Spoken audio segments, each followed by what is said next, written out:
I am sure sports. You know me there, I'm coast to coast representing. I mean, I say this is righteous representing for Omar. You don't know, come get the sports over here from near and far. Boy.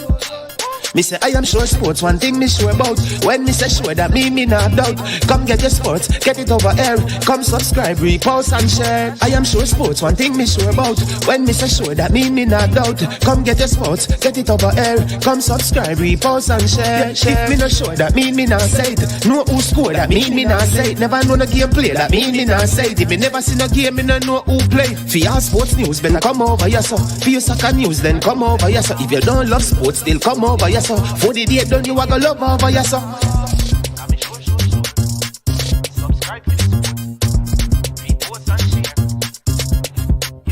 So when it comes on to behavior concerning football, Jamaica is decent. I am sure that if we can get all of these things done, set in place by the end of April, it gives us enough time before the World Cup campaign. Not afraid of no Brazil, no Argentina with these crap of players. We are good enough. Remember, like, subscribe, share. Listen, comment, let me know what your thoughts are. Trick Jerk Marinade gives your meats and vegetables authentic Jamaican jerk flavor. The spices are directly from Jamaica. Spices like jerk seasoning, allspice, Scotch bonnet pepper, fresh scallions, thyme, ginger, and garlic. The key ingredients to a great jerk marinade. 0% sugar and low in sodium. You want to try it?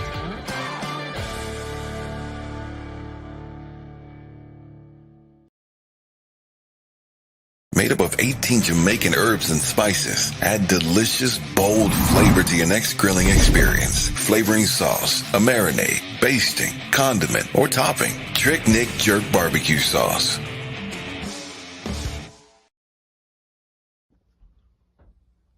All the way, all the cup and turn it up, all the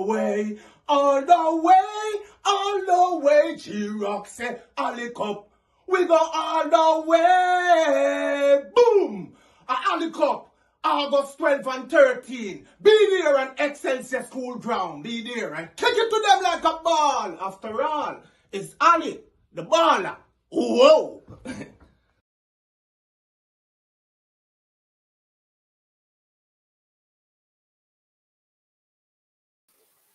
Good morning, and welcome to I Am Sure Sports. Hope you're doing well. All of you this morning, hope you're having a top morning. We are in a more jubilant mood this morning, gotten over our depression, our sadness, our disappointment, and life goes on.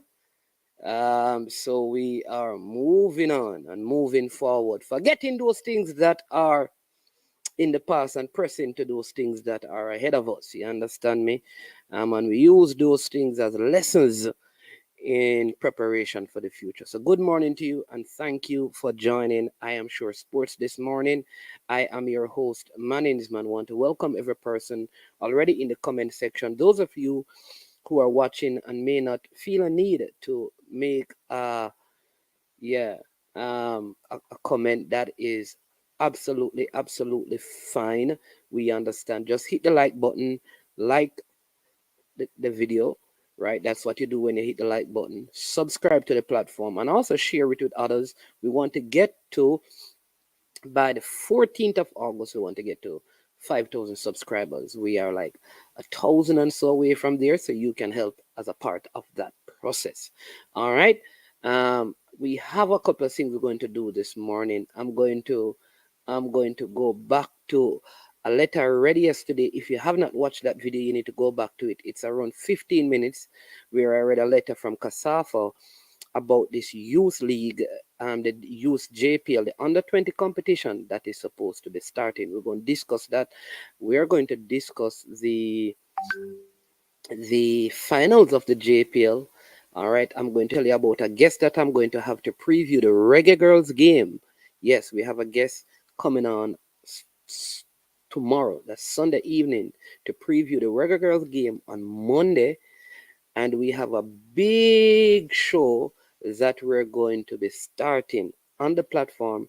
And the first episode of that will be at 4 p.m. today. We have a very, very special club owner, an American club owner, who is going to be part of that show. You'll see the name in the thumbnail when we put it out. And we are going to be discussing the business of one of the greatest clubs of all time, Arsenal, and other BPL matters.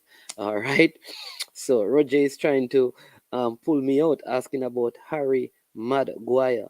Harry Maguire is not an Arsenal player. He will not be coming to Arsenal, Roger Grant. So not to worry. Not to worry, not to worry. All right, we're going to also be calling a couple of persons from the JPL teams who are going to be in the final to talk to them as well. But before we go any further, again, welcome to Fresh God, Roger, Jason, and all the other persons tuning in, watching at this time. Let's say a big thank you to the sponsors of this video. The sponsors are Prestige Finance, lending a helping hand when you need it the most. If you want up to 250,000 Jamaican dollars to borrow, that's $250,000. You can contact Prestige Finance at 876-884-7390.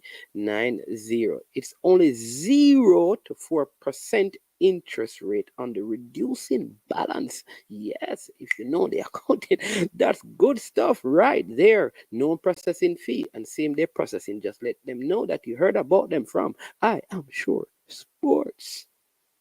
Also, to Launch Legacy, where they handle risk and seek legacy for all your personal insurance needs in Canada and the USA. Visit Launch Legacy at launchlegacy.com or call or text them at 647 9890782. When you can't work for money anymore, Launch Legacy will make your money work for you.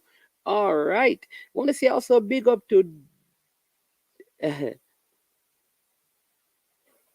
uh, big up to Dave Stone. He says the thumbnail says Star of the East are some like something got deleted. So let's go and check on it. Yeah. So people, right. So if you did not watch yesterday, I did a video, right? I did a video looking at the matter with the Cavalier, well, with Mr. Rudolph Speed, whose name is on a letter, right? Um, are their name is on a letter, right? Yeah. So let's fix that. Their name is on a letter. Mr. Speed's name is on a letter.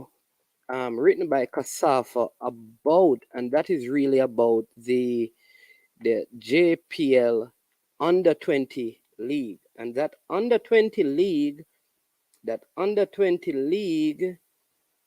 is this very simple. It included 6 teams from Kasafa, Portmore United, and the Jamaica U17. All right, what Kasafa is saying is that nobody spoke to them in getting their affiliates involved in the league. And I agree. If you're going to engage departments in the bank in a league, you have to speak to the bank manager.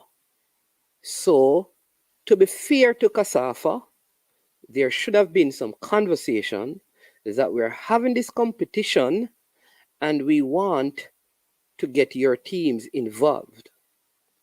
We must also remember, people, that Kasafa did not have participants in the Tier 2 league. All right? We like to do research. I want you to understand this. So Kasafa had their meetings created their schedule for some sort of competition, their Super League and their Major League. All of a sudden, there is this U20 league that clashes with the CASAFA competitions. You see why dialogue is important? In other words, I get in other words, don't want to cast any aspersions, but it could be viewed that this youth league is running against the CASAFA league. I think there is a problem because I am sure that most of the CASAFA teams use younger players, though they will not be playing, because remember now, these players, right? These players would be playing for the other teams who are not in the Premier League. But say that the first week, right? Let me give you an example, because I have a fixture here of the newly proposed U20 league. So I think there is a problem. So the first set of games for the U20s would be on Saturday, July 9th. Cavaliers versus Mullines at the right, at Alpha Field. Tivoli versus Arnett at Harbourview, and Harbourview versus Portmore at Harbourview. Now, on those same days, CASAFA, well, not that same day, but the following week when CASAFA competition starts, these set of games will be going on at the same time. These U20 competition.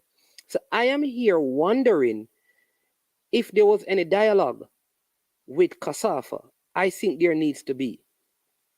I don't know if the league can continue, because we have also heard that Harbourview have already pulled out of it. I don't know what powers CASAFA have, but the truth is, how can you engage the affiliates without speaking to the governing body? All right. Why did CASAFA not have a participant in the tier 2? They felt like it would have affected their Super League, because it would push their Super League from a tier 2 to a tier 3 league and push their Major League to a tier 4 league. The space is still there. So if the team that qualified wants to participate in the next edition of the tier 2, they can. That is the reason that was cited. CASAFA did not see how financially prudent it would be for their clubs, and so the clubs decided not to. All right. So that is important. But there seemed to be some conflict with this youth league and the CASAFA competitions that are about to get on stream.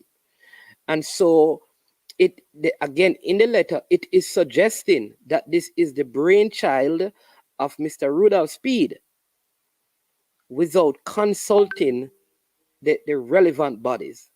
So I'm hoping to hear from Mr. Speid about this in short order, right? So that's what is happening.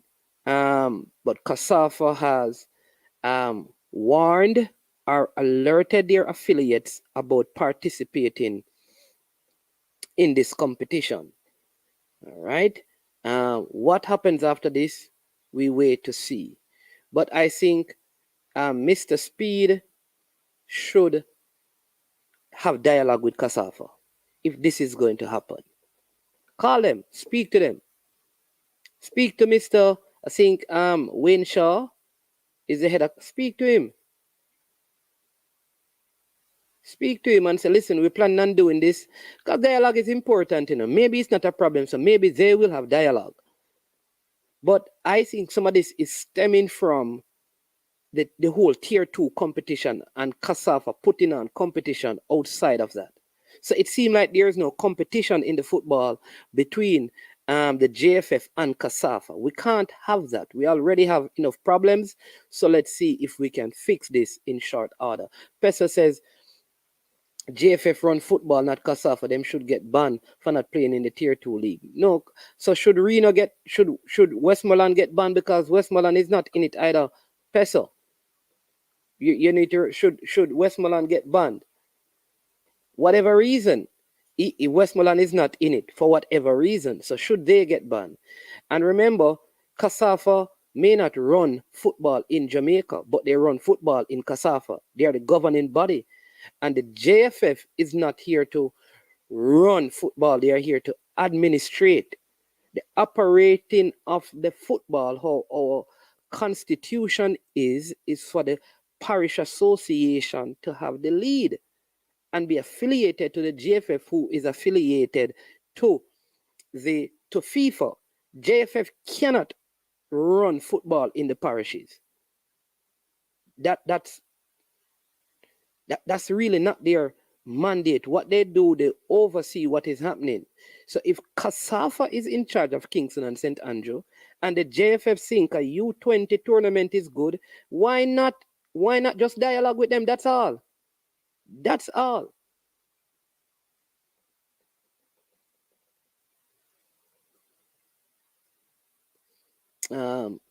Champ Deck says anything we touch full of beer mix up and garbage. Time for move past them money and no man. Sir Preacher says man, the team in CASAFA, Super League and Major will not be playing in the proposed company. Where is the conflict? No, I think the conflict is going to be the same day, the day of the matches. So I know that, but the day of the games, all the teams would be so. Like, what if I don't know? What if a team was planning on using Harbour View? Look at some of the venues. Or there was a team in Mullines. Or, that's what I think the issue is, that all the games will be played on the said Saturday. And all I'm saying is that I am just proposing that there should be some sort of dialogue if you're going to get the affiliates. I think that is reasonable, even though the JFF are the governing body.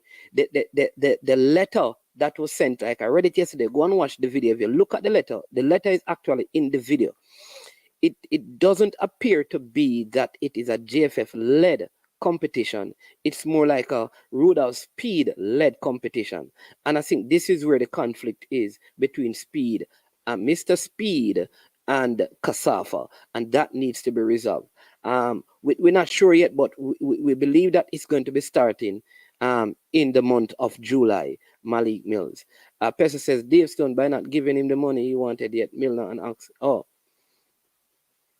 I am sure sports, there was a reason why Reno didn't participate, so that's different. But there's a reason why CASAFA didn't participate. Pesa. You understand me? In other words, everybody has a reason. You may not like CASAFA's reason. Other people may not like Westmoreland's reason for not participating. But CASAFA have a reason. It's not like CASAFA don't have a reason. CASAFA have a reason. They don't think CASAFA didn't feel like, and I'm not defending CASAFA, I'm just saying CASAFA didn't feel like enough money was being given for their club to manage it. And they said no. Not this year. Reno said that they were unprepared, the Westmoreland team, so they never have enough players. So not this year. So which reason is more valid than the other? So if you're going to ban one, you have to ban the other, or you can't ban any. What do you think, Peso? Why is the Discovery owner in the JFF starting competent in conflict with Gaza? Through them vote him out as Gaza Speid now. I deal with them like them no matter. But I don't know. And listen, because the truth is Mr. Speid can present information to say, listen, at the end of the day, this was approved by the JFF. It's a JFF-led and not a Rudolph Speid-led competition. So he could do that as well. And the truth is, the JFF also, if CASAFA can sanction its club, the JFF has power to also sanction CASAFA, I suppose. Is it then, and also remember, that every JFF competition is not compulsory. In other words, you can choose to not participate in any JFF competition. You must give the proper notice. Anyone, like you can decide that you don't want your team in the Premier League, you know. That's part of the rules that govern how the competitions are. But you must give ample time. So say Mount Pleasant don't want to be in the Premier League the next edition, they can put in something and say we are sitting out of the Premier League without being sanctioned, as long as it is done in what is in the rules as a reasonable time. So rightfully, CASAFA can decide not to participate in any competition they want, the age group competitions, because it's not an obligation to, it is an option to. And I'm pretty sure you know that I think Sir Hilton, you know that, right? That because a team can pull out of a competition if they don't think they're at the place to fully participate without being sanctioned, as long as they give, you know, like I said, ample time for the organizers to reconstruct fixtures and that kind of a thing. All right. Fresh God says CASAFA I go on too much now. Malik says thanks for that answer. Fresh God again says sanction could be handed to the two confederation. Yeah. Reno didn't have the amount of players to play it. That's a good enough reason. But CASAFA, but Peso, you see, Peso, I'm understanding you, you know, right? But CASAFA said that its affiliate didn't think it was financially prudent to participate. So which one of those reasons is more valid? That's all I'm asking. One man said, listen, financially, we don't have the money to do this, so we are going to sit out. The next man said, we don't have the players. So which one is more? I don't want any of them to be banned, you know, or sanctioned, you know. I want Reno to rebound and come back in the thing. But I'm saying, if you take action against one because you think their reason is valid, you cannot then say a next man's reason is invalid when one have to do with money and one have to do with players or personnel. I don't like the league policy and organization set up by Mr. Speid, but was up by Mr. Speid, but was approved by the JFF. That's what we need to know. If it was approved by the JFF, that's it. You understand me? Because really and truly, you know, I think it's a good idea, you know, to play a U20 JPL, you know. I think it's a very good idea. In fact, if you can go back a few years ago, there was an under-21 league that was played while the Premier League was being played. So I love the idea. I think it should go on, but there needs to be communication. Because I love it. I think it's a very good idea. I don't think it should be shut down. I don't think it should be opposed. It's a very short league. It should get going. All right. The only issue I have with it is why weren't other teams across Jamaica invited? And let them say, no, we can't afford it. We can't afford the travel or whatever. But I like the idea of running a U20 league. Especially because it's going to give like the U17 an opportunity to prepare and get sharp. And some of these players who probably play in the U20 tournament that just concluded where we got knocked out, they can play in this competition. You know, I don't like CASAFA because a former president of that federation say he wish all the Jamaica, all the teams are from the CASAFA in the JPL. Oh, hey, Pesa, you have Lego things, man. Come on, man. Every man have a right to his opinion, you know. You understand me? If a man believe that all of the teams from the JPL should be from CASAFA, that's his opinion. You can come out and say you want all the teams in the JPL to be from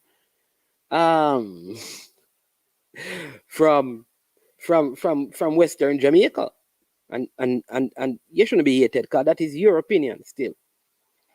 But what I think the best organized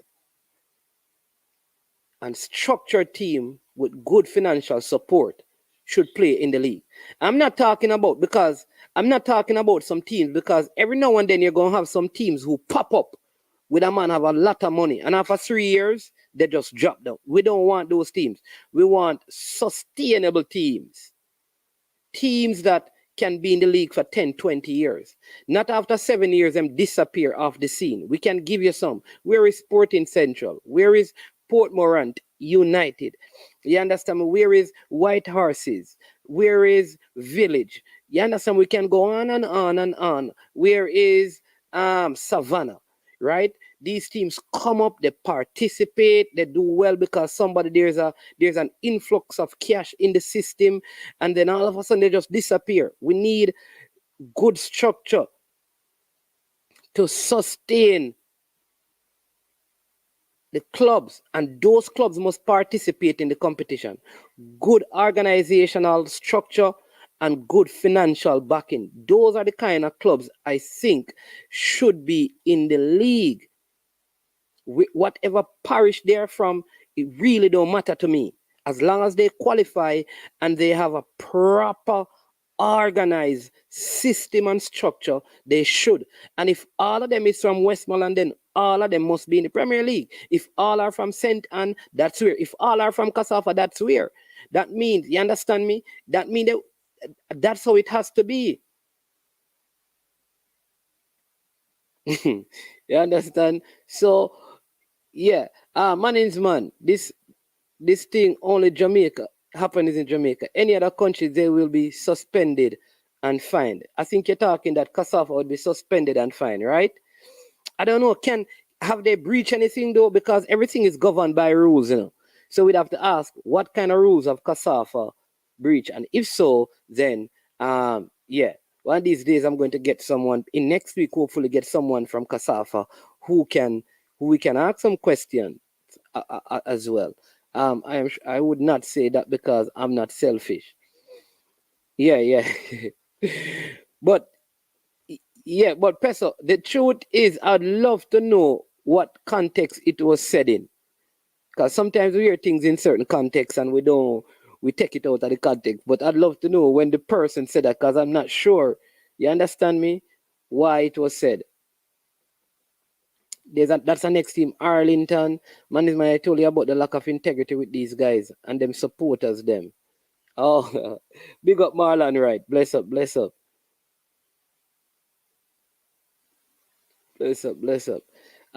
Peso name and a couple more. St. George's, Mile Gully, Highgate. Yeah. The clubs have to be must be sustainable. We have to begin to place sustainable clubs that 10, 15 years, they're still operating and running. And that's one of my concerns with the Chapelton Maroons. Do they have a sustainable system that will keep them for 10 and 20 years?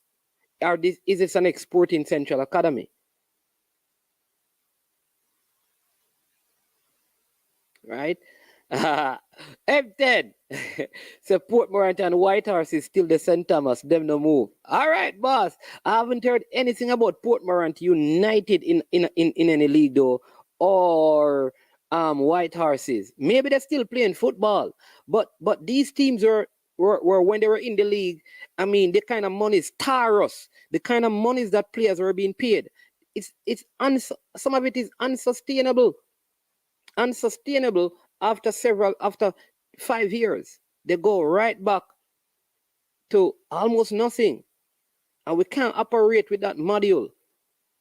Bless up, Tuffy Rudy. Lloyd O'Connor says Sporting Central, Brandon Murray got killed. Portmorant United, Whitewright also died. Oh, okay. I see what you're saying, Lloyd. Well, we have to find a way that listen, it is unfortunate, you know, that when one person passes, just like Jean Grey, Wadada, gone. Beam Williams, Outer Reno, gone. We can't have football where, and this is where, no, I'm going to tell you this. You see, Harborview, whether you don't like Harborview or not, you have to credit Harborview. They have a proper system in place for maintenance. It's just like, what will happen if Peter Go leaves Mount Pleasant? Can it still sustain itself? I think you could remove the present hierarchy of Harborview and the system will still carry it on. That's what we need in the football. They are a very good example. When Pau left Montego Bay United, nosedive. We have to find a way of creating sustainable modules to run the football, or else you're gonna have teams come up, go down. Yeah, there needs to be proper structure for real. The one-off thing where an individual just spend some money and bring up the team to the Premier, not sustainable. That's what I'm saying. It's not sustainable. Not, I think it does more harm to the football than good. You have to create a sustainable module that 10 years, 15 years, it goes on. And you know what happened to it is those clubs that have those kind of modules that have the greatest level of success. The better your structure is, the more successful your team is going to be. I am telling you. And that is why even if some of these teams get demoted, they are going to get promoted. Remember, people, Portmore United, got demoted, and got promoted, because they have a structure that carries them.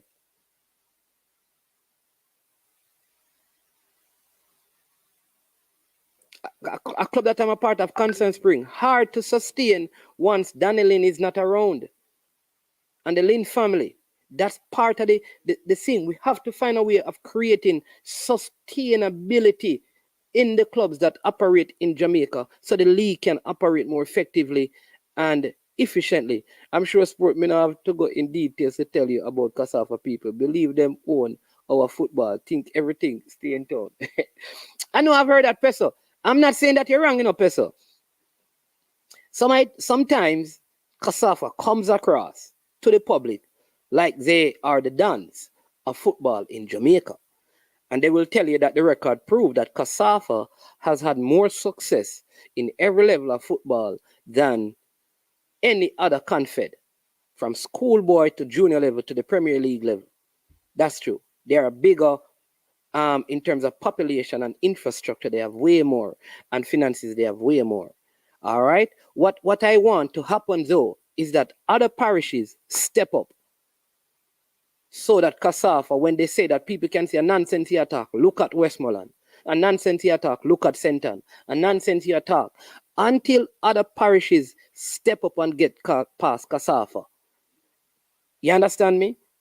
We have to just respect them talk.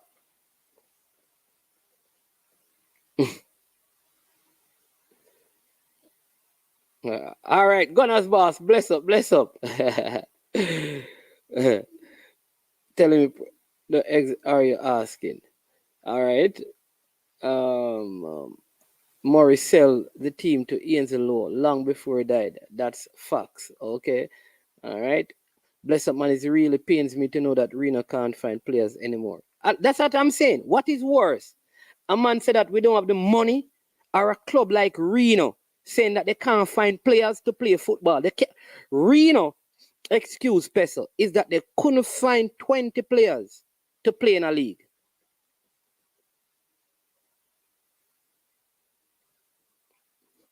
Nobody can get banned. If you notice, not all the JPL teams are in the U20 league, so they can't force Cassava teams to be in there either. All right.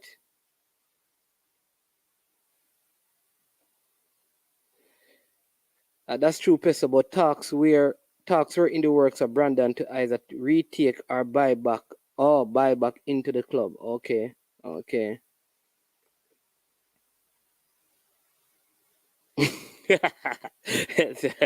What's the one in the chopping game, yeah, man. Yeah.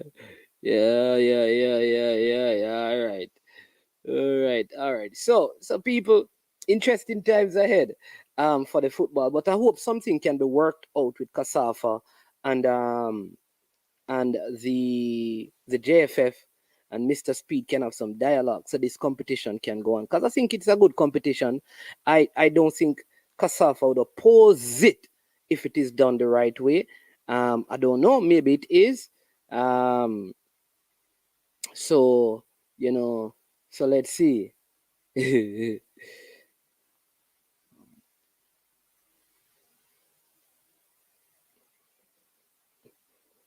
All right, so Lido Khan and M10 having a conversation right there. Oh, jeez.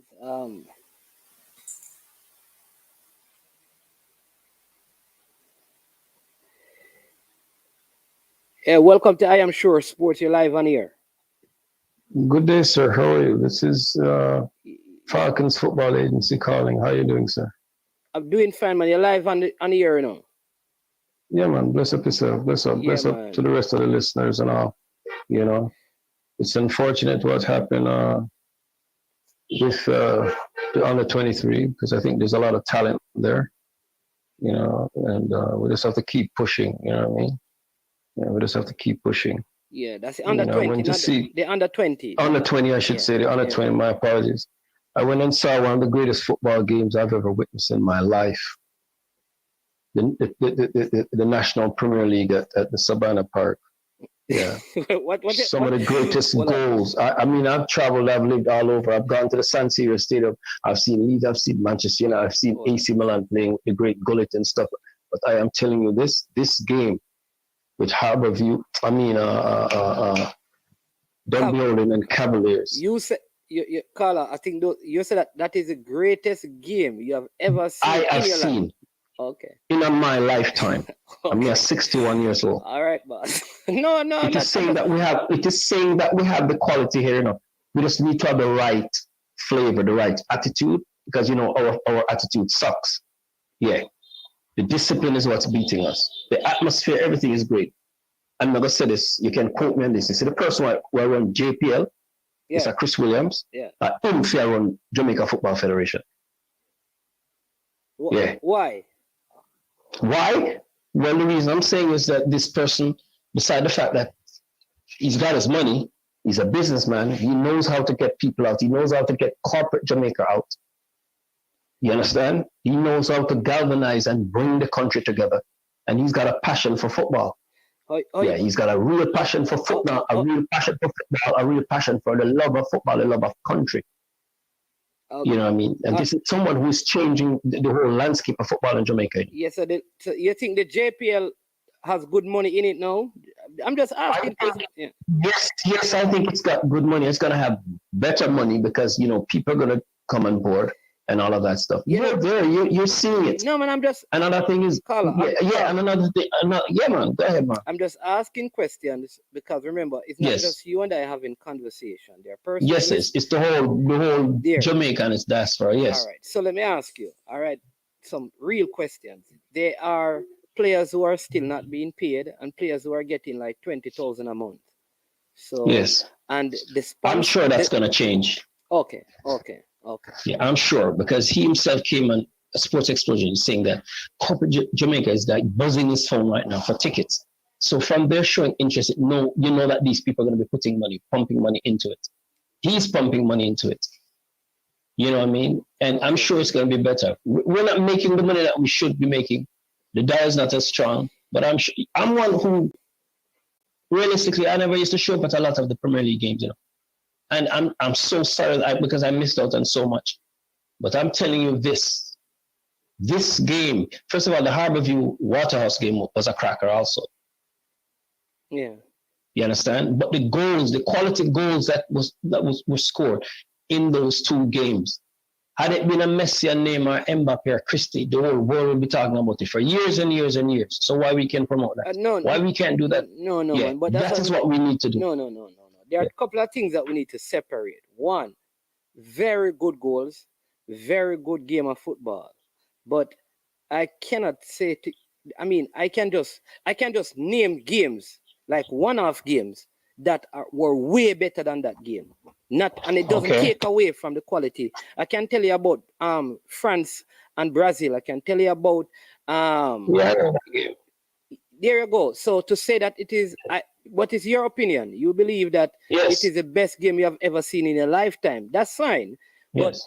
But not to take away from the game because it was a good game, some excellent goal. I do agree with you that some of those goals, if it were Messi, it would have all of those things. Very good goals. But to say that has been, I don't know if there's anybody else who would agree with you that I would share your opinion still. Regarding? that it is the best. I want to make sure. Did they say it is the best game that you have ever seen in your lifetime? Yes, this is what I'm saying. Okay. Yeah, it's a game that I've enjoyed. Trust me, you never had time to even finish cheering for one goal. Then bam, there's another. You didn't have time to get up to go to the bathroom. You didn't have time to go get a drink. You watch the Champions League game with Real Madrid coming back and stuff? Yeah, man. Yeah, but I as I say, I'm Jamaican and all. It's not like I'm being biased, but I have to start promoting us. We need to start doing that now. We need to start promoting us. No, man. That's what we're doing the show now. Because what I'm saying is that we need to promote Jamaica and the league. Yeah. But all I'm saying is that, and I mean, your opinion is your opinion. But honestly, and I like Chris Williams. I'm just asking questions so we can have a conversation. Yeah, man, not a problem. And excellent goals that were scored. But to say that it is the best game. That is what I am saying. Okay. Not you, not someone else. That is what I am saying. Okay. Emmanuel Edwards, Falcons Football Agency. All right. You understand? Yeah. Me, I said that. Okay. You understand? So what I'm saying is that we just need to, the talent is here in Jamaica. The talent is here in Jamaica. We just need to get it right. Yeah, we just need to get it right. And support, what's happening now. But there are changes that need to be made. And once that happen, everything will be all right. It's not going to be perfect, but everything will be much better. Sir Mannings, man, hear me. Blessing. Yeah, so right. Man. So one question before you go, right? Yeah. And again, remember what we are saying is that we need to promote local football. That is why we talk about the JPL and the platform. All right? Yes. But your opinion is your opinion. And nobody can counter that. But let's see the way we. No, man, I'm getting to the question. I'm getting to the question. Let me ask the question first. So, give me a player that you think you saw in the game that you say, wow, this player is highly talented. Nicholas Hamilton, a Tafari by Grave, the one they call Busy. Okay. The same young kid who I think can play central defensive midfield, Richard King. Okay. Even though he missed his penalty, but the greatest of players miss penalty. Yeah, man. So we're not holding that good against players. I will say that. We have quality. What I will say to you, though, is that we have quality, but I think Atafari Bygrave is on the older side. When you look at so good player that no, huh? So was Grant. No, all right. So we have a different conversation. If there are two conversations we can have, right? Go ahead. Yeah. As much as I respect Bygrave, thought he deserved an opportunity, right, to play for the national team because he was a leading goal scorer. To compare Bygrave with Mikel Antonio, I think is unfair. No, I'm not comparing him. Yeah, but okay. So, but when I brought up Atafari Bygrave, then you said, and I spoke about his age. No, because you're talking about age, right? So let me finish the point. Is up there. When you talk about a player that age, though, and you say they are talented, you generally expect that the player would be playing at the highest level, right? So with King, I can say to you, King is a talent that I think will do good if given the opportunity. Same thing with a Busy. Though if you have watched the league, Busy has had a terrible league. Yeah, man. Hot and cold. More cold, yeah. Compared to even last season. If you watch even Nicholas Hamilton, he wasn't doing all that great. Nicholas Hamilton. All right. It was in Canada for a while because I spoke to him several times. He's someone that I talked to. All right. Yeah. If you watch the league, you also watch the club championship where Busy looked, though he was named in, I think he played in bits and pieces. So sometimes when you look at them, we're not saying that players must not be marketed, a player going overseas. We talk about the league. So the league is being spoken about more than before.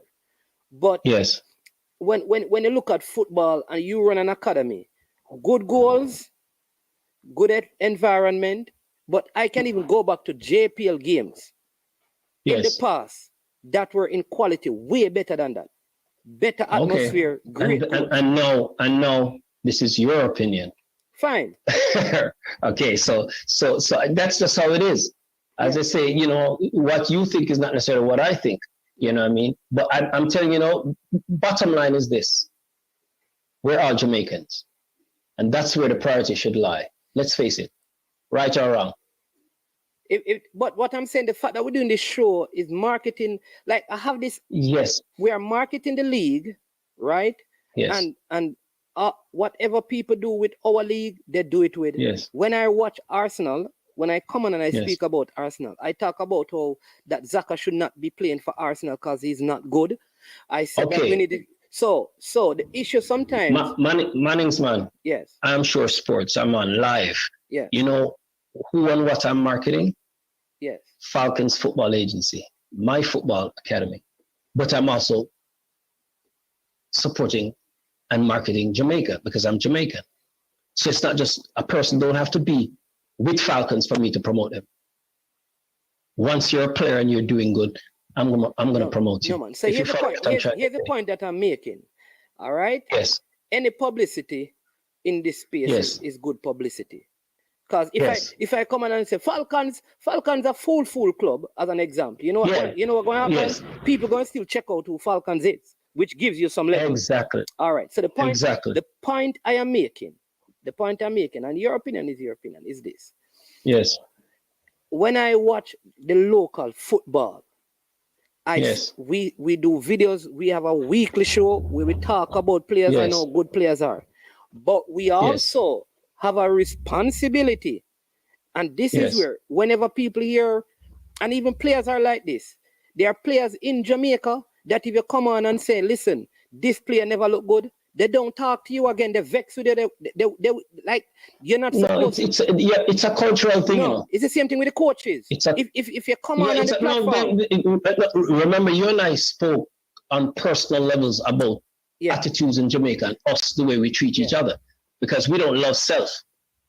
That negative bad mindedness, that is what we need to cut out. You know what I mean? Once we get over that hump, get that ilk off our shoulder, that little thing that we will carry, that one-upmanship attitude, we will be fine.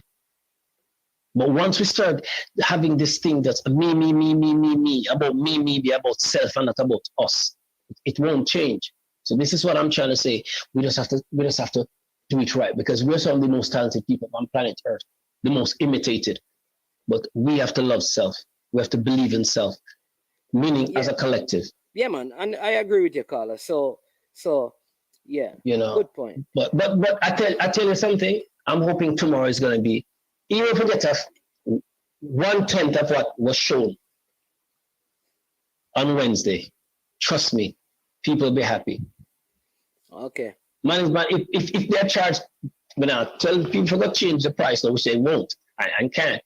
If they're charged $10,000 to go in on Wednesday to see those games, it would have been worth it. Honestly, it was well worth it. And the atmosphere, what I like about Savannah Park, it's almost like a bond with the players and the fans. Carla, have you ever gone to? When last have you gone to a JPL final? A long time, long, years and years. Okay, fine. So I know the atmosphere. I know the atmosphere. I know when you play a certain places. I know you play a stadium or stadium. I know what it's like. Yeah, but listen, I can give you some games. I can right off the top of my head. I can give you some. Mr. Stead, you're still wanting to tell me you've seen better games, but that is you, because you may have seen better games. No, man. I'm not countering. No, man. It's all right. Yeah. No, what I am saying to you is that, like I said, good game, good atmosphere. Yeah. But listen, great atmosphere. Yeah. I can just off the top of my head, I can just give you some games played in Jamaica where people couldn't get in the venue. I hear you. Apparently, they're opening up another stand for tomorrow, so I'm hoping everything will be okay. There's a final at Jared Park between Constant Spring and Reno. Mm-hmm. All right. I can Them give you. time I mean Canada. I Yeah, can them give you time some I'm Port in Canada. Moran Yeah. Unite. I can give you some water Yeah. that I'm I'm not. seeing. No, man. I'm not doubting you. I'm just talking about my experience Yes. because I can give you, I've been to. I As I can give say, you some I've been to. Arnett Gardens. You remember the Waterhouse. day. Yeah, you remember the days now because we still, we're gone foreign, but Jamaica. But you remember the days of the Van Basten, the Rijkaards, and the Gullets. Well, I've seen them. AC Milan against Napoli, AC Milan against Inter Milan, which they share the same stadium, San Siro Stadium. One time the Arrigo Sacchi is the coach with the Billy Costa Curta, all of these greats. And I'm telling you, you know what I mean? It is just when me I say how I feel, you know what I mean? But let's Yeah, man. let's see what happens tomorrow, because I'm sure you'll be there. Plus, you have an interview coming up with me for about 20 years now, which you're supposed to do. So let's start that out also. Yeah, man. Right? You know. All right. Bless Then. up yourself. Yeah, man. All right. Yeah, Bless up. Yeah, respect. Yeah. All right. All right, people. Let's see. We're gonna see if we can talk about the JPL finals. We're gonna see if we can get the man out there from Dunbeholden FC in his first final. Promised.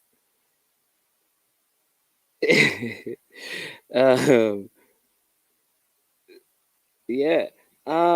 He making their first finals. Let's see if we can find him right now. They have been promised 500. Yes, Mark Chambers. Listen, some games you used to play back in the days, man. I'm telling you, you want to see when Reen and Seaban, what than them team they are players. Ball. Morning, sir. Good morning, people. We have him on the line. Mr. Christie, you're live. Welcome to I Am Sure Sports. How are you doing? Great. Hey, first I must say, my friend, Mrs. White, promised you $500,000. I'm going to tell her that she can give you it from now. The worst thing is, you know more than anyone else than listen. It's not over until you hear the final whistle after extra time. Yeah. People, this is Mr. Paul Christie. He is the team manager there down by Dunbeholden. How are you doing in as you anticipate the ding dong battle at Sabina Park tomorrow, your first finals against the Stars of the East?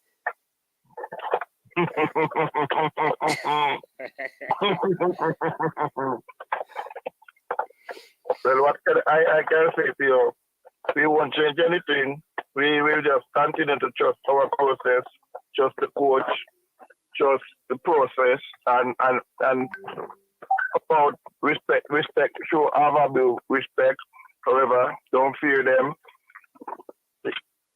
Play the best brand of football we can play. Play football the right way, and we should be okay. And we are prepared to live with the results after that. Okay. And all players are all right? Players are, you have any concerns in terms of, major concerns in terms of players out on cards or injuries, or everybody's up and ready to go? All right. You're going to be surprised by my response. You're going to be surprised by my response today. And let me tell you why. You know, I normally give a report on the health status and injury status of yes. Yeah. You know, I know, Jamaica know that. They don't want to hear that now. This is what we've been preparing for from day one of pre-season, right? The moment is here, the time is here. Whether or not you're at 100%, you have to just go out there, fight, play the best brand of football you can play, give it your best shot, and live with the results. So, if it's not at this point, it's natural that you will have a few knocks. So we just try to recover as best as possible and prepare to take on another battle come tomorrow. Okay, so you still never answered the question, but that's a very diplomatic answer. You skirted around the issue, but not a problem. I am serious. That is insignificant at this time. Okay. have a few knocks, and that is a fact. However, that is not an excuse. Okay. So Okay. I even waste your time and Jamaican people time to give up this on the health status of the players. Yeah. Yeah. Awesome. And listen, Mentally, 100%. Physically, we are at about 85%. Based on the Titanic battle with the defending champion last Wednesday, they had pushed us to the limit, and we have gotten a couple knocks well in that Titanic 15 round. So, but we are up already again, ready to fight. And then, I mean, we also heard that one of your players, congratulations to him, Mr. Bygrave, the leading goal scorer in the league now. Yes, so he's probably going to win the Golden Boots, barring some miracle. But he will be heading to Vietnam, not for, to play in the leagues over there. So congratulations to him. That is what broke that after the JPL he'll be leaving. So, you can share with him that we want to commend him on that move as well. Yes, and also your coach has returned, and since he has returned, the team seem to have gotten back to normality in terms of their play and performance. But I had said that about 6-7 weeks ago that the only real concern I was having is my coach. I know that his genius is at a level that he can get at the troops and get us back ready for battle. And he has been doing just that since his return. We reset the youth, the soldiers, and reinvigorate them, refocus them, and we will be okay. Put it that way. We will be okay. Well, and this is, I mean, and when did Dunbeholden start? How many years ago you have been operating? From 1992. Okay. So, we have been operating at that club, yeah. So this is now 30 years. Yes, sir. 30 years. As a matter of fact, it's our 30th anniversary. Whoa, yes. Awesome. Because Harborview they have not won the title in 12 years. So this is now, they're trying to end a 12 years drought. You're trying to end a 30-year. No, we are trying to start our own dynasty. Okay. Yeah. Awesome. But tell the people, for those who don't know, where is the game, what time is the game, and the costs of getting into the game, and what colors they're supposed to wear to support Dunbeholden. Before I get into that, I might say to you know very well that we are here for just 4 years. We are myself and Mount Pleasant. We came up with Mount Pleasant, and we have the heart of fighters at Dunbeholden, and though the odds are normally against us, we relish that. And I have told you that people will take us for granted and look past us at their own peril. I did say that on your show before today. So, we are here. We have no excuses. We are here to play. We have been preparing for this moment from day one of pre-season. The game will be at Savannah Park, 6 p.m. tomorrow evening. $1,000 for admission. There's no increase in the admission.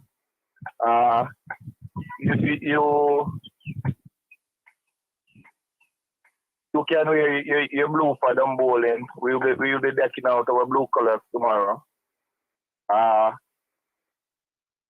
Blue and red. That is our primary colors, and we'll be going out in our primary colors tomorrow. The people can expect another treat.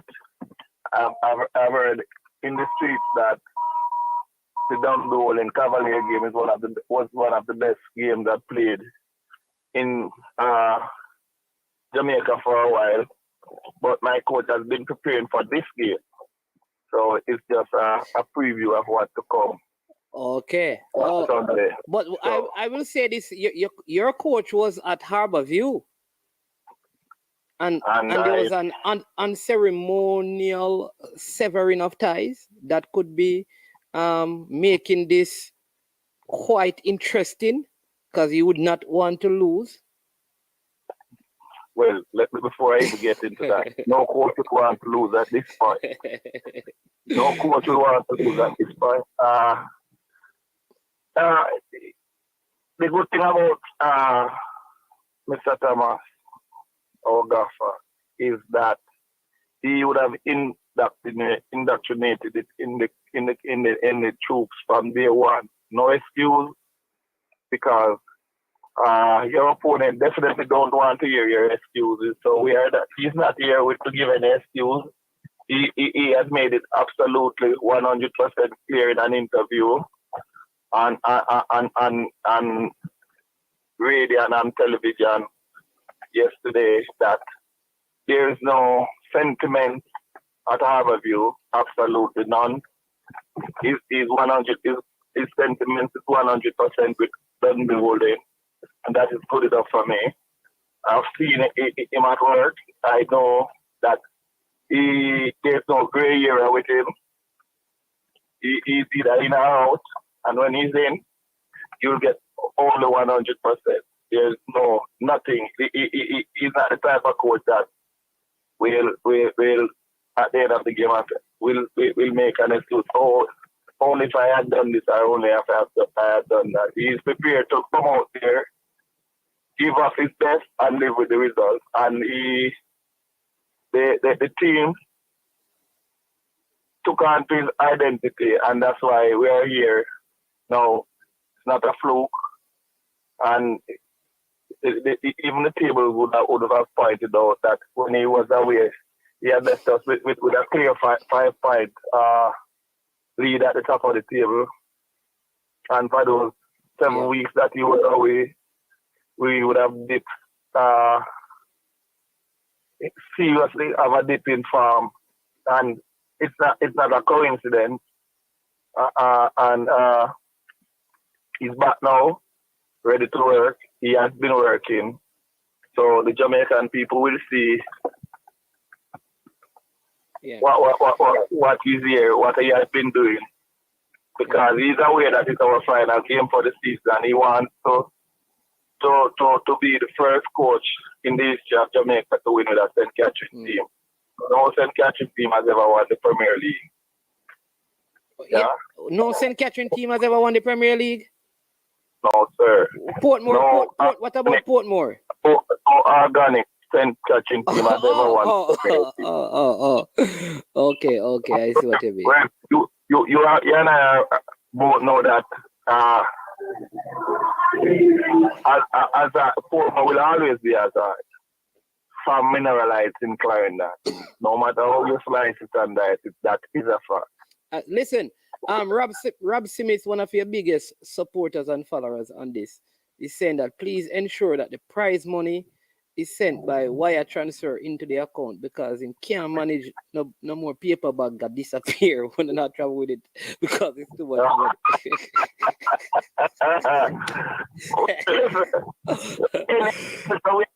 That obstacle and we have a final to overcome tomorrow, and we will do it as a family together without any excuse and just continue. We are aware that the work is not yet finished. We would have achieved our secondary objective, but to be in the Caribbean Cup for this season. Yes. That's good. Yeah. I know that your team is the oldest team in the league. Oldest relative. No. I was told that his Humberlion is the oldest team in the league. Well, you know that Humberlion dropped their age in the second part in terms they start like when Vanzi and some of those guys they went all the way down. But which is good enough because it means that there's a level of maturity because truthfully I think your team has played the best football throughout the league consistently, right? So I must commend you, but you go into this as a favorite. Right? And I am not aware, and I am not in any form of agreement with that. But you are. You listen. Harborview scraped into the final. Come on, man, into the final six. You were leading the league right throughout. You are the favorite. You have the leading. Let us dissect that statement. You would have disposed of the final within the regulation time. We had to fight all the way to penalty to dispose of the champion. You defeated the defending champion. Yes. Yes. You scored the most goals on the defending champion all season.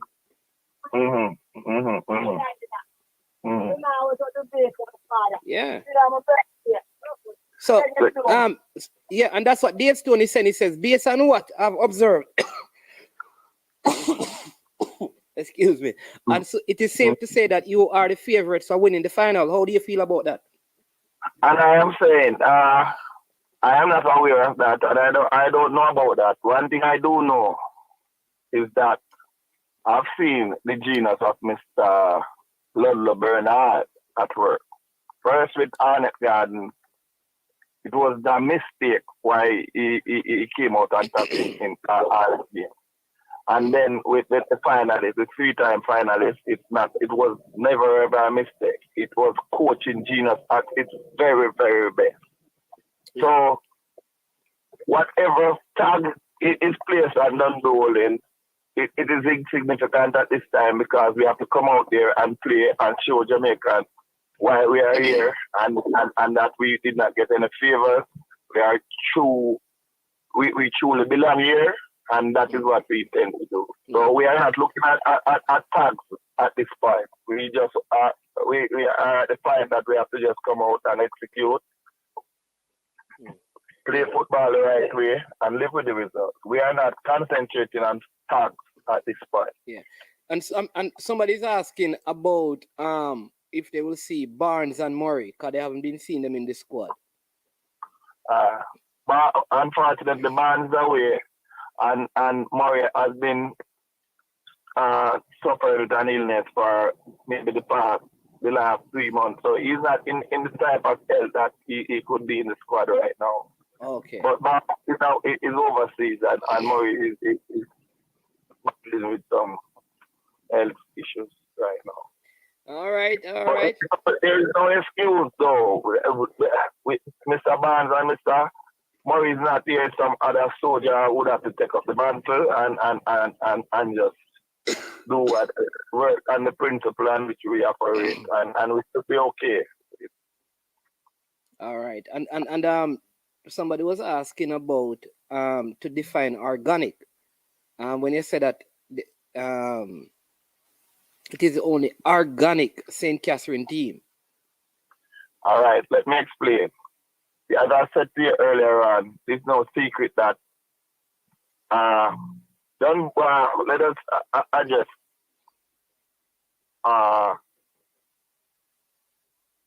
Hazard United.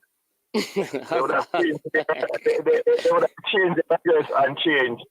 Maybe United would always deceive us, and that's how it is. That is just a fact. It's just a change of name, but it's the same club, the same everything. Same thing with Portmore. It will always deceive us. Same management. I mean, Portmore will always be Hazard. Same management, only a change of address. Okay, that's what you mean. In Portmore, yeah. It was not born in Portmore. And the other hand, Dunbeholden was born and bred. Mother, father, niece, and nephew is originally from Portmore. That is a fact. All right. Listen, looking forward to the game tomorrow. I think it's going to be a good one. Like I will say this, your team has played the best football throughout the league. And I think your team has one of the most consistent starting 11. All right. I can give you like players. I can give you your starting 11 basically. Right? Which is a good thing. Bygrave, yeah. Peter McGregor, Nikai Christian, your captain as centre back, your goalkeeper, Fabian McCarthy in midfield, Hyatt in goal. Look who Demario Phillips, Akeem Powell. Right, so there is that team. I know that Kimani Bailey come off the bench. See, there's a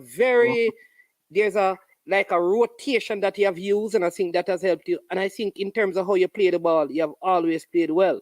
But I need to talk to some of the Harbor View man, them, you know, because Harbor View for life, them say, no. So, Well, so intimidated. We respect the Harbor View and four-time champion. It's not Harbor View, you know. People get the name wrong. It's Harbor View. You understand me? It's Harbor View. You understand me?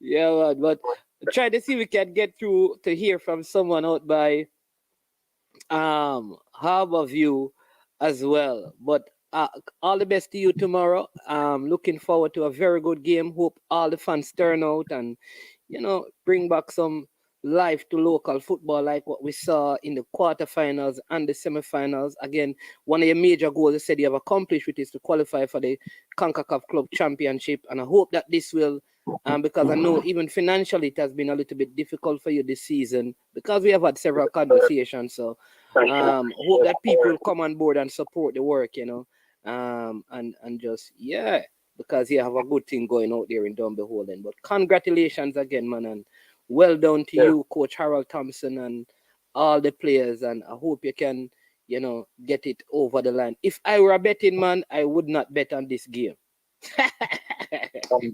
One thing I can tell you at Jamaica to come out, their numbers, they will be in for a treat. Harbour is playing some beautiful football. Dunbeholden is playing some exceptional football. So hold on, no, say it again. Harbour is playing some beautiful football. Dunbeholden is playing some exceptional football. When the two meet, it's gonna be fireworks. So what I suspect that you're saying is that Harbour View is just beautiful, but because you're exceptional, you're expected to win. We don't have no expectation. We're just going to go there and play football like how we have been doing all season. And we know that as long as we give up our best, we will have a favorable result. All right. We will be okay at the end of the season. All right, at so the end of the Christy. season, we will be okay. All right. Yeah, man.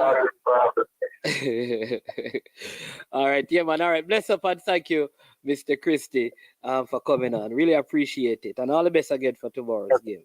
Yeah, man. Every time. Yeah. Yes, sir. All right. So that was Mr. Paul Christie. Mr. Paul Christie is the team manager out there at Dunbeholden.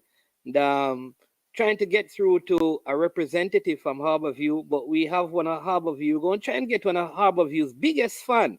He is the man who, I don't know, you know, let's see if we can get a hold of him. He was very instrumental in Harbour View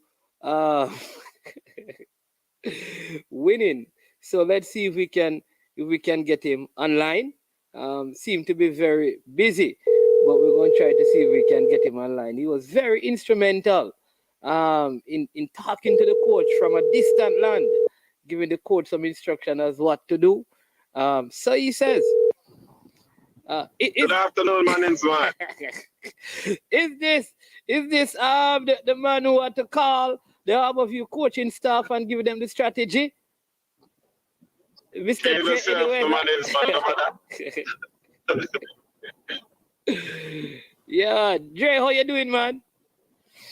One View, back to the finals, aiming for the 5th title. Yes, sir. Coming to the east. It's coming to the east. We hear all of them jobs there, you know, make Mr. Christie keep it up, man. All them think they're motivation for the players and the team. All of that I get pinned up in a locker room.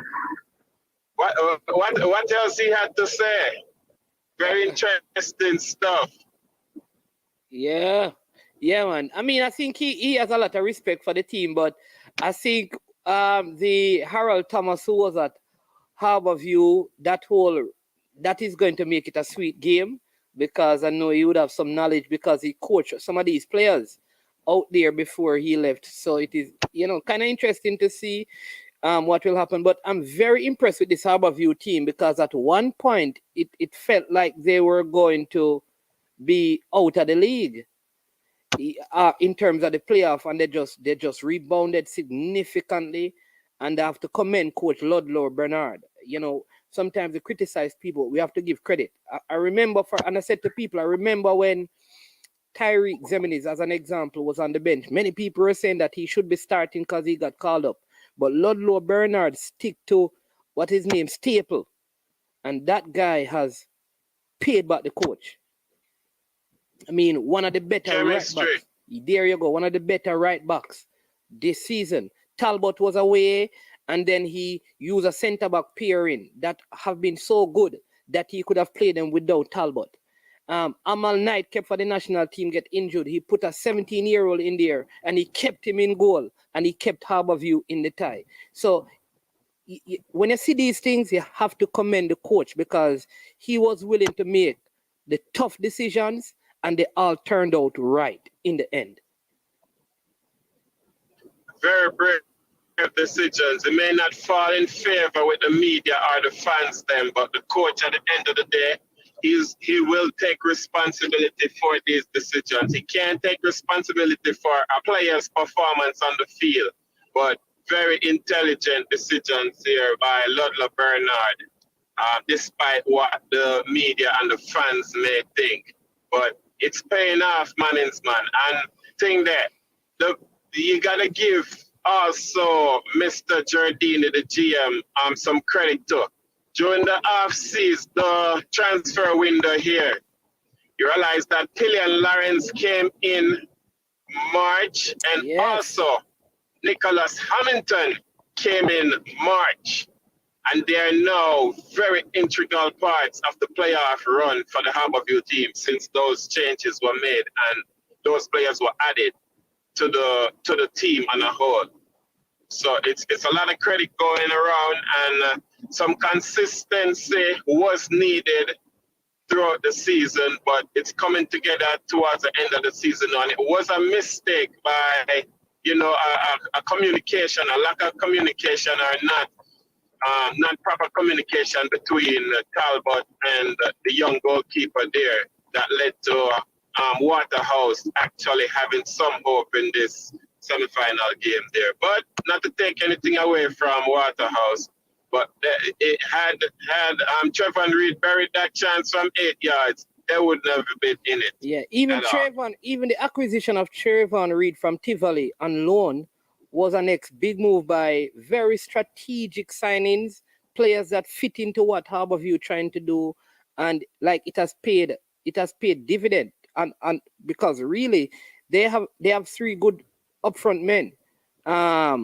You have Trevon Reed, you have Colorado Murray, Nicholas Hamilton. They also have Scott, who is on the bench.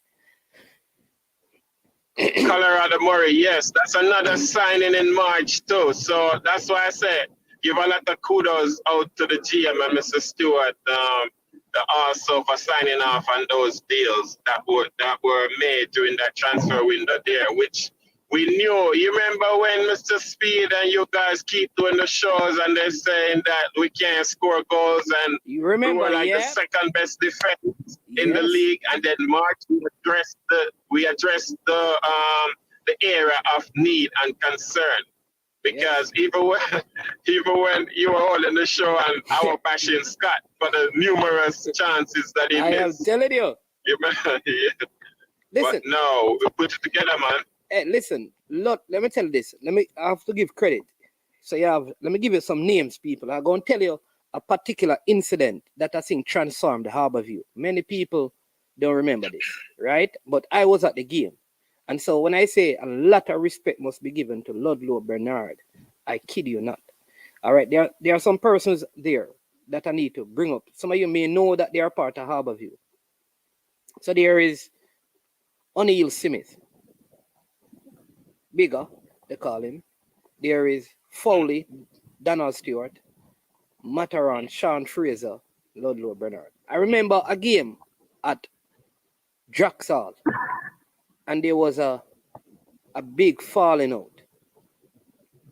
Incident took place with the players. And I thought this is going to mess up Harborview's season. And let me be honest and be real with you. all of this turned around their season. So for a management team and a coach can take an incident like that and turn it into something good and positive, right? It was tremendous, and I think it has certainly, yeah. You understand me? You know what, too? Mannings, man. You remember the bashing the Harborview took for signing Anglin? No, man, I said that. Well, yeah, some people did, but yeah, I was the first one to put out the video. Even that, listen, hey, people, we have a clap about. Even that, Jal forgot that Anglin as well. Yeah, people stayed away from him.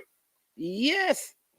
And Harborview took him on as a former Harborview player, brought him back into the fold. And he got red carded in one of the games, but he has certainly helped to, transform things in the middle of the park. So good acquisition. And like I said, that you can hate them enough, people. But at the end of the day, when you talk about a system that works, that's Harborview right there for you. For a former partnership with Kasim Priestley, the vice captain, 21 years old. Both of them under 22, because I think Anglin himself is 21 also. Very young partnership in the middle of the park there for Harborview. So, there's a lot that went on in that March transfer window, which transformed the team, and now we're seeing it bearing fruit and everything coming to fruition. Yeah, man. So it's a good look, and after 5 years, after 12 years, it's been a while, and the league format changed. Not to blame anything on that to the sixth playoff and all that stuff, but the last time it was in a league format, that was the last time we won the trophy. So here we go, looking for number 5 on Sunday versus Dunbeholden from St. Catherine. All right, Jerry, we're going to see if we can talk to Mr. Giardini, who you just mentioned for. Go ahead. Yeah, man, for 5. But respect, because we know that you were making some imaginary phone calls to Coach Ludlow, giving him the strategy. Yeah, man, we'll leave it at that. Imaginary calls. Let's leave it here. All right, Jerry, bless it. Yeah, man, I'll be in the comment section, as usual. Yeah. All right, that is probably the biggest Harborview fan on the platform. All right. All right. So let's see, if we can get one more person from Harborview. Yeah. And yes, people. So what are your picks for the game? How you think the game is going to go?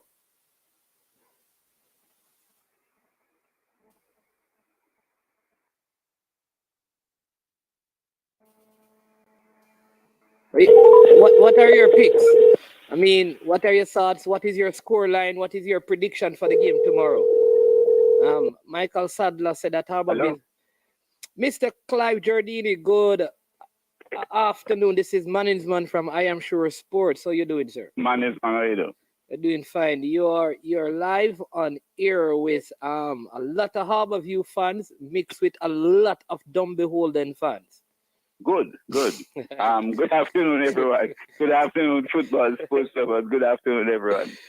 Yeah, man. Thank you so much for joining. I know you have a lot of time, so just for 5 minutes or so, we're just speaking about how the season just radically shifted for Harborview around mid-season there. Had a bad start to the season, and things just picked up on how strategic the signings were and how all the signings that you have made have added to the quality of the team and propelled it all the way into the finals. Talk to us about that, Mr. Giardini. Well, the plan and vision was to shift gears to refocus on Harborview Football Club, particularly in the last 6 to 12 months. That's the club concept, and we have been shifting because in the last, I would say 2013, 2014, just about when we won the last title, 2013, it would be with Coach Finn Blaine. the Jamaican football authorities and clubs did a shift on us. A lot of football persons and officials thought that we were dominating the Premier League by winning regular season crowns and titles too often. We are the winningest club in Jamaican football, just in case anybody has not checked. In terms of titles, not in Jamaica, but also in the Caribbean. And so it was shifted back from the league system into the playoff system. And the playoff system is what now? The following year, we lost in the playoff to Montego Bay United. That's the year after German U suspension was lifted after the unfair treatment he got with the national team and at FIFA. And he came back and played in that final second leg in Montego Bay, which we were eliminated by Montego Bay United there. I think it was a 2-1 scoreline, if memory serves me well. And then we started to look at the club and the football or football development in a different way, in bits and pieces. It was roundabout then that also the PLC shifted gears. And then we had our chairman, Carpel Stewart, being front and center of pushing, developing, and supporting the most honorable Edward Seaga in his reign. I think that was from earlier, 26, 27. But he went firmly into that and into CASAFA, a lot more than the club, as well as his business. Vin was elevated to JFF technical director and worked with Winifred Schaefer. Right. And then, of course, the female teams. And so he also exited the club. And then not long after that, Donovan D.V. Ailes got ill. And he had to exit the club to with his family and look about his health. So we shifted gears. So it was largely myself and Ludlow Bernard as the two main persons on the ground. Ludlow had a penchant, still has a penchant for his age group football and, of course, his alma mater. I think at the time he was then probably still with Wolmer's and was winning trophies. Right, and he got his fun of winning the big trophies, and he shifted gears and he went to his alma mater at KC and then delivered more trophies, not just as he did with Wolmer's with the Walker Cup or the Champions League, but he went on and brought back Kingston College, and I shifted gears and started working with Link Football Club after working with Rush Academy, who was out of Toronto, both of them out of Toronto and in Europe, and started to develop our younger age group and our football academies to get them on an international scale. And we were having heavy demands for all our young players. And in the last decade or so, management, I think you could testify for someone who has been following the game intently, that each time we come to December or January, our best player or players are gone, because while we used to transfer players in the young 21, 22, 23 age group, they shifted down to 19 and they shifted further down to 17. And we were the blunt and the target of international clubs and the new football academies that sprung up in large numbers in Jamaica. And our resources were raided from left, right, and center to get only our best players from age 12 up to 14, 15 constantly.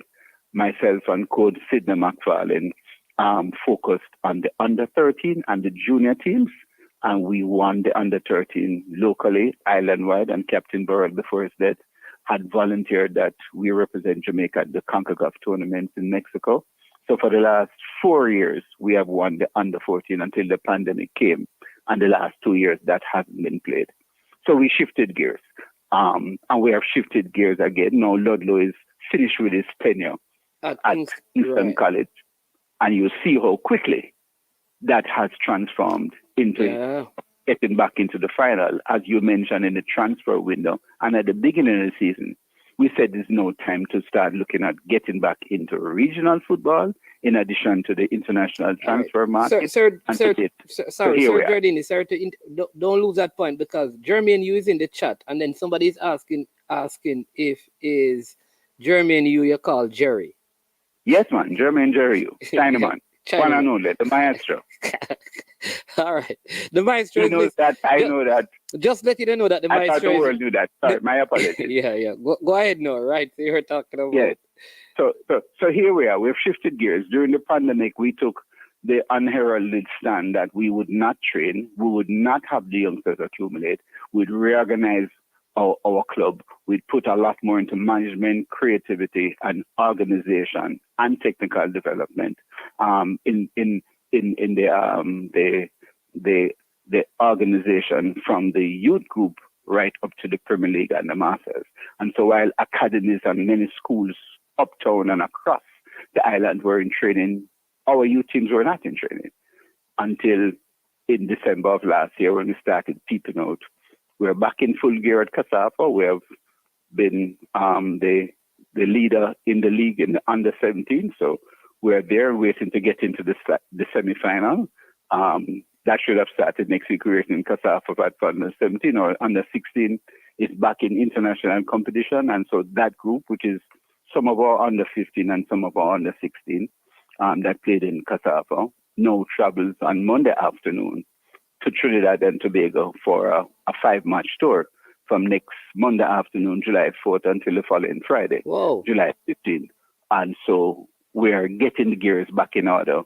6 of our teams, under 7, 8, 9, 10, and 11, left this morning at Harborview. They're at the Victory Cup tournament in Caymanas, where our youth team and our beginners are getting back in full flow. Those are the little kids you hear in the stands in the 2 semifinals cheering. Oh, yes, because you had your own. That's the core. Okay. So that's where we are at the moment. We're changing gears and we're shifting back up into full gear. How many of the present players have? I know Bennett came through the Harborview system from youth.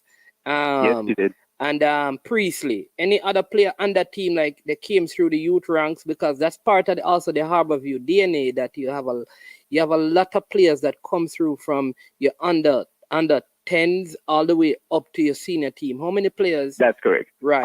And so a lot of those youngsters in that redevelopment that I outlined also went with me with the linkages we developed with International Cup, the Rush Academy, and then with Link FC, who was based in Sweden and then now in Portugal. Gard Stewart was with that. Yes, Gard Stewart. Yes. Pastor Chung was with that. Tyreek Zimenez definitely was with that. Anthony Bennett at age 17 was with that. Remy, who is not in the squad this year, was with that. Sean Daly is a part of that group. Kasim Priestley, again, in this group, was a part of that. Let me scan and see if, he has shifted, and Tafari has shifted and gone to as a reserve goalkeeper at Arnett Chambers. Chambers. Yes. The younger Chambers. That's correct. So he has shifted. So those are some just off the top of my head. Of course, Tyrese Engine Williams, who was with the under 20 squad and got injured just before the departure, he's with that too. And he's just coming back from an injury. So you haven't seen him recently. Yes. He has been with that and been in the squad ongoing. So those are some of the players who are part and parcel of our development. And that's so important. And Knight was in that system before he went overseas and then came back and then went to UWI because of school and then went to Arnett Gardens and International and is now back with us as well. So those are some of the players who are there, and this whole fleet of under 17 squad who are my players that I coach directly in this year's Casafa are all heavily talented and are now being pursued by all sorts of agents, scouts, and clubs locally and internationally. And it was good to see Akwasa Chang in the stands as well, supporting the team at the last game. I think he was there in the stands supporting the team. Was it in the quarterfinals, semifinals?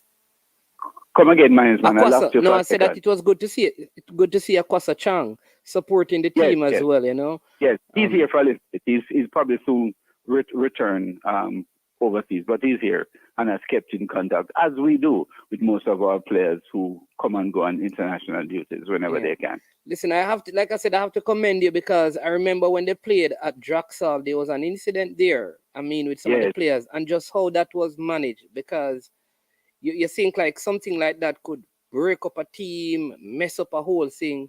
And I think that was part of what happened that stimulated the team in such a way that they are where they are right now. And the point is, it takes proper structure and organization to lift oneself up from adversity.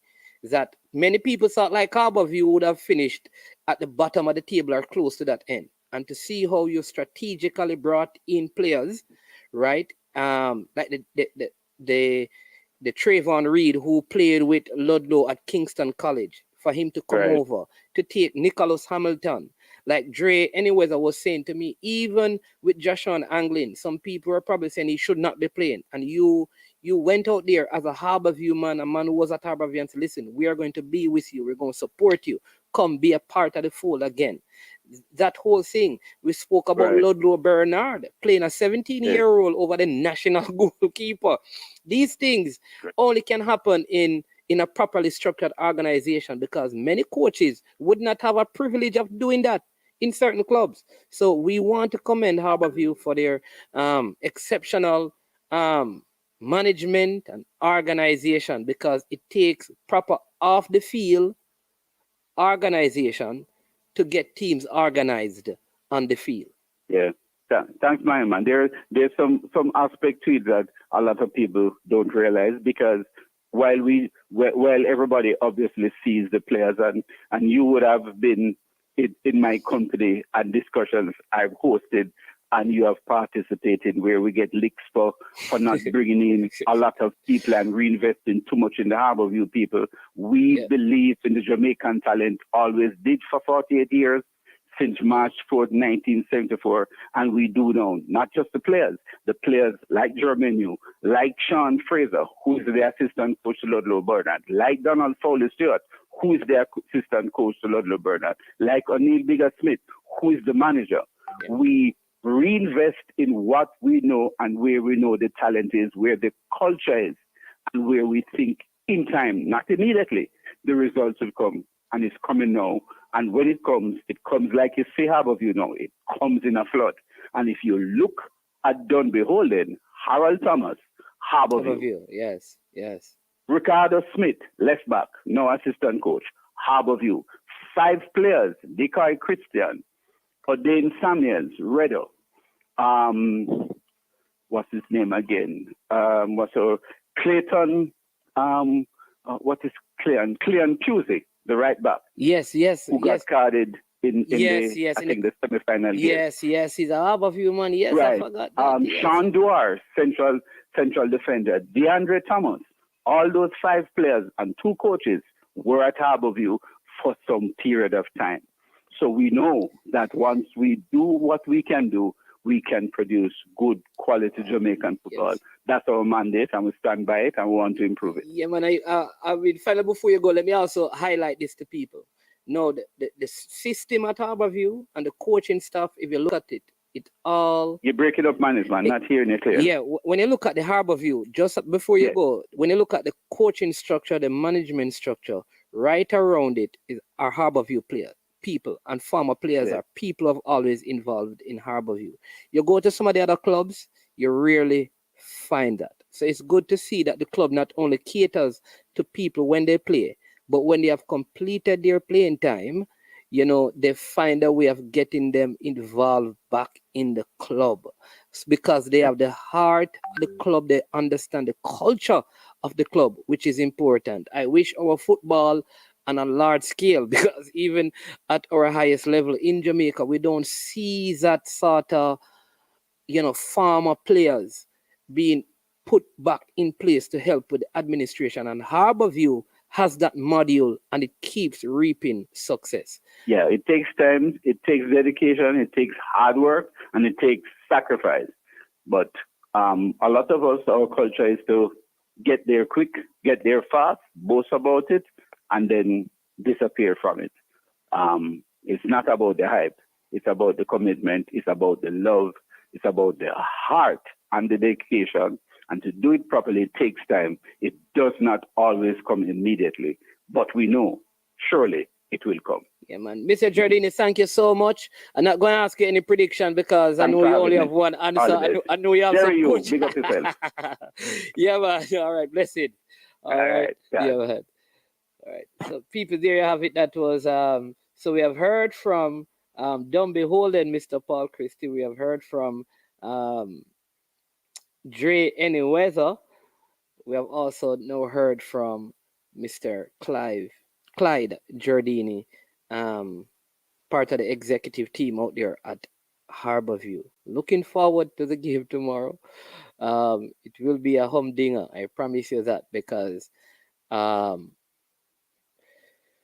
both teams play attractive football, and so we are I'm looking forward to the game. We are about to close, but I want to get some of your predictions. What are your predictions for the game? Who is going to win this game tomorrow? So come on, people. Give us some of your prediction. But big up Coach Ludlow Bernard and the entire coaching staff out there at Harborview, and all the coaching staff at Dunbeholden. Harold Thomas making a huge difference. When he was here, this team struggled. Coach is important, people. I'm telling you that. When Harold Thomas was away, the team struggled. He come back, they start playing good again. Coach. Very important. But let's see what the predictions are. Big up, Sean. Just joining. Light O'Connor. Bless up every time. The Formula Sports says Harborview is an institution. Big up, Formula. Good to have you as usual. Lloyd O'Connor says Harborview all the way. I know Calvert Barkley is saying Portmore for sure. So, yeah. Jeremy, and you know what he's going to say? Hey, no, man, it's 5, man. It's 4. 1, 2, 3, 4, 5, 6. You have 1 too many, Isn't it 4? And if you win this one, you're gone 5. That's how it go. Isn't it 4 Premier League titles you have? And if you win this one, you're gone 5. Answer you, or me account them wrong. Yeah? If they lose the final and Harold Thompson is there, what will you... If they lose the final and Harold Thompson... No, that's a one-off game. That's a one-off game, preacher. Coach is important. That's a one-off game, and I'm going to tell you why. You see, for the stretcher game that he was not here, how Dunbeholden played, everything changed. He comes back, and everything is back in order. And they have not lost a game since he has been back. So, I won't use one game to judge it. You understand? Ain't gonna catch me in a preacher. You're not gonna catch me in that thing. That will never happen. I'm calling it to Mother Cat. Sir Beadle, bless up yourself. Bless up yourself. Mikai, bless up yourself. Zion, like a liar. Zion, like a lion. No, I'm going to be iron, like a lion. Big up Zion as well. All right. It's the coach. You see that preacher next man? No, Stefan right know that. You say we're going for 5. Okay, cool. Yeah, man, cause I'm sure that is 4 you won already. All right. So we have more persons saying Harborview going to win. Preacher says that is because Dunbeholden is a work in progress. Unlike what? I don't know. But Dunbeholden, whenever the coach is absent, it's a completely different team. I am telling you. So we have to give credit to the coach. You understand me? We will see what happens tomorrow. Yeah, man. Big up, yeah, man. Big up, Sean. Big up. Jeremy, big up, Coach Albert. When ball game started. Yo, it's going to be a big one. Oh boy, Harborview. It's been a while since Harborview has been in the finals for real. Jerry, are you involved in any coaching at this moment? Yeah, man. Jerry coaching over there in, I think, in Atlanta. Is it Atlanta? I think he's doing his thing. People, hey, a good coach, people. You understand me? You need to, if you're in the Atlanta area, you need a coach who have the maestro for show you how to pass them ball, how to kick them free kick there. See the money, man. Link him up. His name is Jeremy and you. If you're serious, I know how. I'm not his agent, but I know how to get you in touch with the man. You understand me? The man are going with a big thing, people. You go see some talent produce over there. You understand me? So link him up. If you want to learn the art of passing the ball and taking free kick, long and short passes, yeah, control. This is the man. Then an ex reggae boy who is very, very good, a personal trainer, is Fabian Davis. Trust me. Works with a lot of youth to help them get up to par and standard. A lot of people doing a lot of things, it's just because we don't take time to search and find out, and you understand me. But a lot of former reggae boys out there putting in some very hard work and improving talent all across. But we have come to the end of this one. Remember, we have a very special show coming up. It's called the Guna Podcast. Man in his man, and I'm not going to tell you a big surprise. It's at 4 today. All right. So you don't want to miss that. We're going to be talking about other EPL stuff as well. So look out for that. And then we have a very big and special guest who is going to discuss the Reggae Girls game against Mexico on Monday with us. And we're going to do we're trying to work out doing a watch along for the JPL game, or we're going to be at the game. We're not sure yet. We're going to talk to Unseen and see how we're going to do. Yeah. Big baller. Blessings, my strength. Dunbeholden midfield will be key. They gave up too much space to cover. They can't do that against Harborview. True. That's a good observation. Clyde Giordini for JFF president. Big up Michael Sadler. Good shout that way. I am sure sport. What about the Fabian Davis interview? Don't worry yourself, man. In time, Fabian Davis are here. Not money's money. The people them want to hear from you. Brethren, Jeremy and you, the people them want to hear from you, Understand me? Yeah, man, Altiman, but you don't know, man, and Bartlett, Simmons, and Emilio Williams, Value Academy. See that? You see it? Value Academy, man. Freddie Butler, PSL United. You see me? You understand me? I have the whole of the thing them up there, man. PSL United, Value Football Academy, Jamaicans. You have people like Paul Young, Shavar Thomas, Tyrone Marshall, Andy Bama Williams. You have Chris Morgan. You have Brian Wallace. Listen, you have Desmond Simmons. Listen, people, the amount of Jamaicans in the United States alone making significant impact on youth development. It's amazing. It's amazing. My dream, Dean Sewell, my dream is that one day, Wooldy Harris, one day, to bring all of these players together. Omar Daly, to bring all of these players together and let them work together. Because you have some of them who are business and management, development of facilities. If we can get all of them together in one space to brainstorm a way to transform Jamaica's football, that is my dream. That's my dream, people. My dream is to get all of these former nationals together in one space sitting down. Right? Boris Johnson. You have Mike Beadle at Lower Merion Soccer Club in Philadelphia. These are all Jamaicans, you know, people. If we could get Claude Davis, if we could get all of them in one room and say, listen, all right, here is, we're not coming to take over the football, but what we're going to do, we are going to create a developmental plan, infrastructure, coaching, players.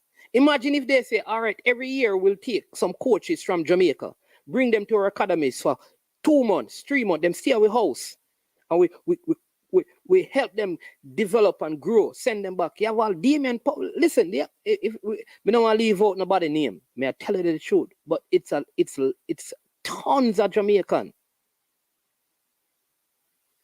The time that we can get some of these former players, young and old players, to come together and we create a developmental policy and plan. You understand me? That can operate in conjunction with the GFF or without the GFF to change the football.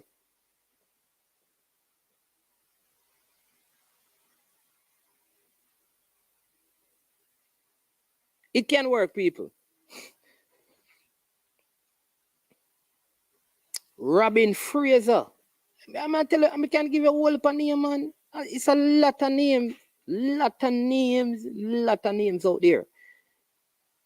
If we can just sit down and say, listen, all right? You may not be able to remove the leadership of the football in Jamaica, but what we can do is transform and change the direction of football in Jamaica. Aaron Lawrence,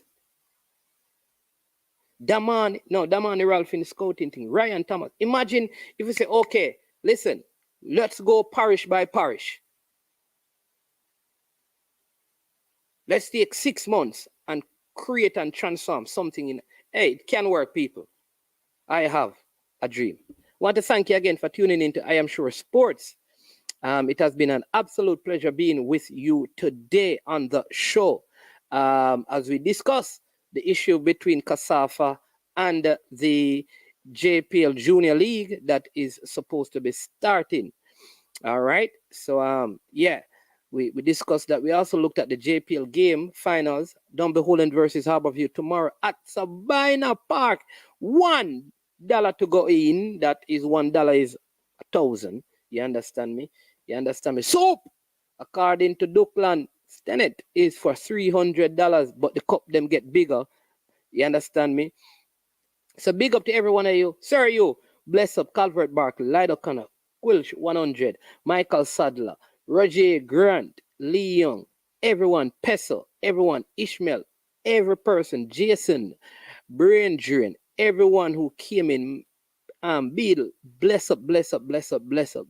Again, we come back on this platform at 4. Everybody, be safe, If you interact with anybody today, add some value to them life. That's key. Make people life better. So we live a life. We don't live for we alone.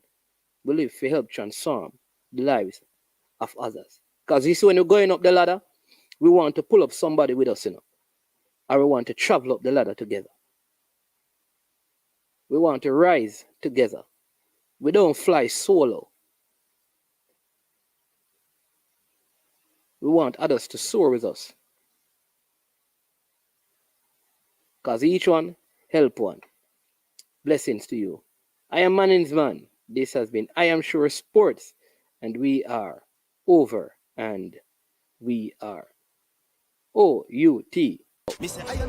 Yo, watch about dog, SK New heard this. The body out there, Sniper King I represent for I Am Sure Sports. You get to me, I say, when you want the latest news and sports and updates and all of that, check out I Am Sure Sports. You know the thing goes in.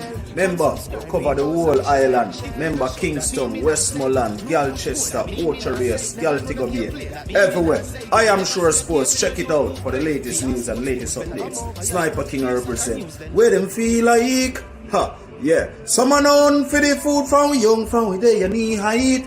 I Am Sure Sports. Yeah, dog.